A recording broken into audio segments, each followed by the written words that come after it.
right, so we are going to do a curriculum walkthrough of all of the stuff I'm using this year for my daughter. She is a Form 1B student. That means she's in first grade, as Charlotte Mason called it, Form 1B, and she's a year one. So it's her first official homeschool year. She's 6 years old. And if you don't know about the philosophy of Charlotte Mason, I highly recommend you check her out. I have a couple of different things that I've written about her on my website or about our homeschool preschool experience. So check that out if you want to. But here is everything we're using. I announced last week that we are using the CMEC as our main resource, and then we're pulling from places like Simply Charlotte Mason and Ambleside Online. So that is what you're going to see today, is a compilation of all of those things. I am so excited to share with you what we're doing this year for our Charlotte Mason homeschool year. Don't mind all of the extra noises. I have a sick kiddo, I have a garage worker outside working in my garage, and I have a puppy. So I might be loud, but I'll try to get to this as quickly as I can. Okay, so to begin, we have our first subject, which is Bible. We obviously will be reading through the full Bible. We're going to do the King James Version because that is what Charlotte Mason recommends. Also, the language helps prepare them for reading Shakespeare and Plutarch later on. So we'll be doing that. We're going to be reading Moses and the Exodus, St. Mark, and then because we're learning about Moses, we are going to be reading, and we'll be learning about ancient Egypt a little bit. We're going to be reading these from Simply Charlotte Mason. That's where I got them, at least. Those are about Egypt. We have, of course, our Student Bible Atlas. And then we have this little portfolio, the stuff they left behind. I bought this last year and I didn't use it because we ended up not doing ancient Egypt. So I'm glad I have it because we'll be going through ancient Egypt this year. A little bit, not a lot, because that brings me to my next subject, and that is history. We are only doing American history. We're not doing ancient history this year. So this is our only history text. It is by Eggleston, and I'm really excited to dig into this. I am going to be pre-reading all of these books that you see, yes, all of them, in the next 8 or so weeks. It is mid-July right now, and we won't start school until after Labor Day. So, okay, moving on. For reading, I am going to talk more about my reading instruction plan, but I'm really following Charlotte Mason's method. So I'm going to be focusing on using nursery rhymes and common words and common poems that we like here in our home daily in morning time. And we're going to use those as our main reading primer. Like, we're going to just go through them each day, short bite-sized lessons. My daughter already knows letter sounds. She knows letter names, obviously. So we're going to be really just digging into both phonemic awareness and sight words, but the CMEC does recommend Discover Reading, so I bought it just in case. I don't know if I'm going to dig into it. We'll see. But these are the readers I have for after she's ready to start using the readers. And then I have these readers as well from Simply Charlotte Mason. So the CMEC had a few different recommendations. So if you do end up becoming a member, you can see what those are. Okay, so moving on from reading, we're now in the grammar portion. I chose this. It's Simply Grammar, and it's a re-edited version. I believe it's Charlotte Mason's. Yeah. But Karen Andriola, she just had it reprinted. And so these are just simple grammar lessons. And then for writing, I have this printed off. It's from the Ambleside website, and the CMEC also recommends that we read this, but I'm going to be using Barchowski's program for our copy work. And so we will start that. This year, we're going to be learning italics, so it'll kind of lead into cursive later on. But that's why Charlotte Mason had students starting with the italics, is so that they could learn cursive later. Okay, and then poetry, we are digging into A.A. Milne. We spent 2 years studying Robert Louis Stevenson's poetry, so I'm excited to move on to a different poet. And then, of course, I have the favorite poems, old and new, and later I'll show you the TBG songbook, which I'll explain in a minute. That also has seasonal poetry that I'll be pulling from for my daughters, too. We also read a seasonal poem book in our morning time. So I will use that probably as well. Okay, literature. So Okay. First of all, we're going to be reading 3 different authors in each term, and I'll explain that in a minute. But we're going to be focusing on American heroes, and this is actually not just America, but these are just famous stories, 50 famous stories retold. I've heard really good things about this book. I'm excited to pre-read it. We're going to focus on fairy tales, so we have the Blue Fairy book. And then we're going to be doing the Aesop fables. We're only doing 3 per term, which I think is really interesting. I used to do once a week, 1 per week, so I'm excited to do the 3 per term. And then we're doing 3 fairy tales per term. So that's a total of 9 for the year, which isn't that many, and I kind of like that. It's good and it's bite-sized. So this is just an extra read aloud I had. I also had Heidi and the Wizard of Oz that I might dig into this year, but I'm focusing for literature on The Little House in the Big Woods and the series. So we actually are on book 3 of this. We started it this summer. We'll be reading Laura Ingalls Wilder in term 1, and then term 2 we focus on Frances Hodgson Burnett, and we have The Secret Garden and also A Little Princess. And then term 3, we're reading Chronicles of Narnia series, and we'll probably just read the 1 because we'll go into it when we start Form 1A next year. So that's literature. And then I have these from Riverbend Press. These are just narration notebooks, and they're blank, but they are really beautiful. So I got those. I got 1 for each child. And then moving right along, so this is math. We are using the Charlotte Mason Elementary Arithmetic Series, and I'm excited about this. This is by Rochelle Barberina, and I've heard great things. I was going to use it last year, and I ended up using Kate Snow's program, but from everything I've read, this is the most on-point Charlotte Mason program out there. So it follows her methods, not the best, but most, I guess. So we are going to try that out this year. We're on book 1. We're going to be doing Paper Sloyd because it's a handicraft, but it's also a geometry introduction. And then this is our math notebook. We do notebooking for everything. And then these are the manipulatives that go with the Simply Charlotte Mason math program. So that is for math. Okay, so next, this is natural history, or we know it as nature study. So lots of good stuff here. Okay, so we'll be reading through the Burgess Bird book for children. I've had this for 2 years, and I haven't started it because I've been waiting for our first official homeschool year to start, and I'm excited. So we're going to read through that. Oh, there's our bird clock letting me know that it is 4 o'clock.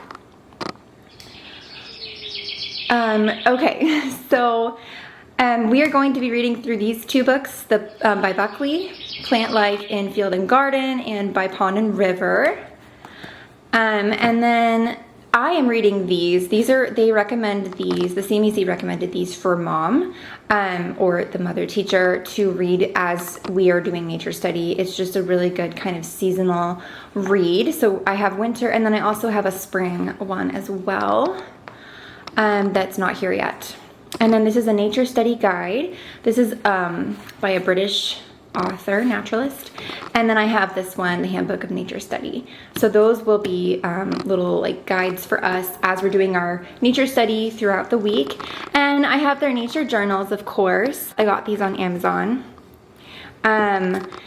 And lastly, I want to include picture books because I will be doing a supplemental picture book for pretty much every subject you see here, literature especially, seasonal picture books. I really am a big believer in picture books forever and ever until the end of time, even when your children are in high school. When I taught middle school, when I was a public school teacher, I read picture books to my middle schoolers. I feel like it helped even the middle schoolers and even high schoolers understand the subject better. So yeah, big believer in picture books. This is just an example. I have tons of these. So yeah, that is natural history. And then geography, we are reading through the elementary geography living book by Charlotte Mason herself.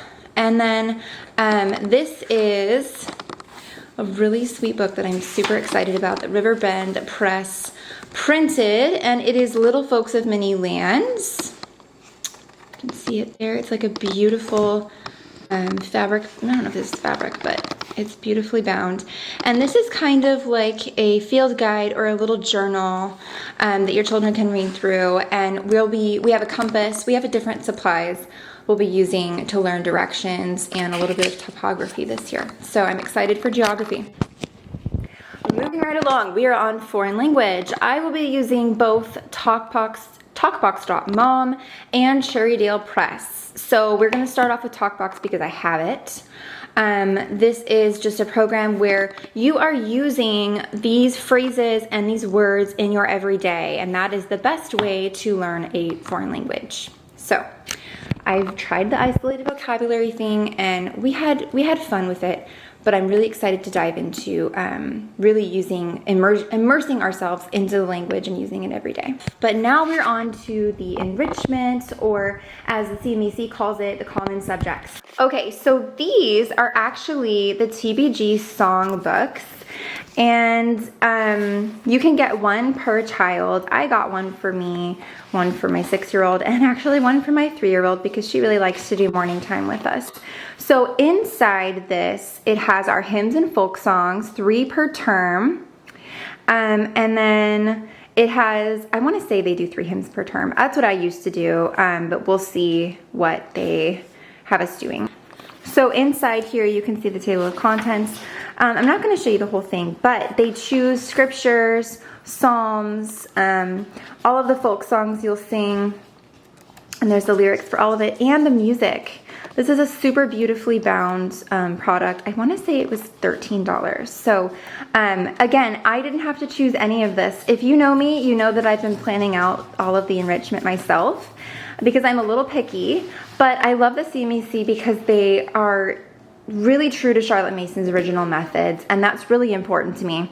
So that's hymns and folk songs, and there's some seasonal poetry in here as well. There's the music, and then there's the recitation, which we'll be doing. My daughter, she's 6, and she'll be reciting a poem, 2 Bible passages, Old and New Testament, 2 hymns, and 1 psalm. And I believe that's per term. I think. Maybe not. But we'll see. I'm excited about this. So yes, that is the start of our enrichment. And then this is the common subjects, just overview. My daughter will also be doing a musical instrument. Charlotte Mason had all of her students learn piano. So she will learn piano this year. We started a little bit in the last 2 years. And then we have home and garden, time outdoors. I love that this education includes needlework, mending, darning, cooking, laundry. These are all things that I'm going to focus on and kind of plan out myself a little bit. I'll try to share that on my Instagram stories a little bit at a time. We'll be doing Swedish drill and country dances, which I'm so excited about. I'm sure you guys will love seeing that. And then we will be doing solfege and singing. I want to say that's how you say it, like do, re, mi, fa, sol. I think that is where that comes from, solfege. And it is a singing game that teaches you how to sing, how to harmonize. All of Charlotte Mason's students learned this in her programs, and so I'm excited to have my daughter learn that. I remember doing country dance in public school and everyone laughed, but now I wish I would have paid attention. So, okay, lastly, well, 2 more things and we're done. So this is our artist study for the year. So we have 1 artist per term, and we study 6 of their works. So these are the small cards. These are also from Riverbend Press. These are the big cards from Riverbend Press, and the CMEC selects those because every student that's in the CMEC, regardless of grade, will do this and the handicrafts and whatnot. So, okay. So yeah, that is for that. And then we also have our composer study information in our common subjects guide for the CMEC, and I paid for that in my membership. Okay, lastly, we will be doing art instruction aside from artist study, and one of our things is drawing, design, and craft work. So this is just a book from yesterday's classics. And then I have a brush drawing book and a blackboard drawing book. So we'll be doing blackboard with chalk this term, or this year rather. So there's that. And we're back at Bible again, but in the middle here I just have some extras. So for habit training, this is book 2. I grabbed book 2 on accident, but we're going to be using the Simply Charlotte Mason book again. I dove into this a little bit last year, but I really want to incorporate this into our morning time. So we're going to start with book 1, and then I bought the parent guide finally. I didn't have it, and that's kind of why I stopped. So I bought the parent guide for this, and I'll read along and we'll pick a habit. And I'm excited for this. This is by Simply Charlotte Mason, like I said. And then we have these 2 resources that I'll use, and it just kind of shows different parts of the world. So Hungry Planet, What the World Eats. I feel like that's really interesting. We'll use those probably forever. And then I have Material World, which is a global family portrait. So I feel like these are really good resources to have just as you're teaching, as you're coming across different places or stories. A lot of that can relate naturally. So I love having beautiful resources to include with that. And then of course, last but certainly not least, the Holy Grail, home education. And because all of this is not just about my daughter's education, it's about my education too, and my husband's education, our family's education as a whole. So I'm really excited to really have everything we do rooted in her volumes. This is volume 1. I've started it. I'm very excited about it. But that is where the meat of all of this comes from. I feel like the people that are really into Charlotte Mason's methods and programs and how she taught many, many years ago in a different land, she was just really passionate, and I am too. So I'm really excited about this year. I can't wait to share with you along the way, and also to share my review video at the end of the year. So yeah, let me know if you have questions, and that is it for today. Thanks so much for watching, and please subscribe if you want to see how things are going this year. I'm going to be sharing how I'm doing reading instruction, specific reading lesson. Maybe I'll film myself doing a reading lesson or a math lesson, who knows. Again, thanks for watching, and I will see you on the next video.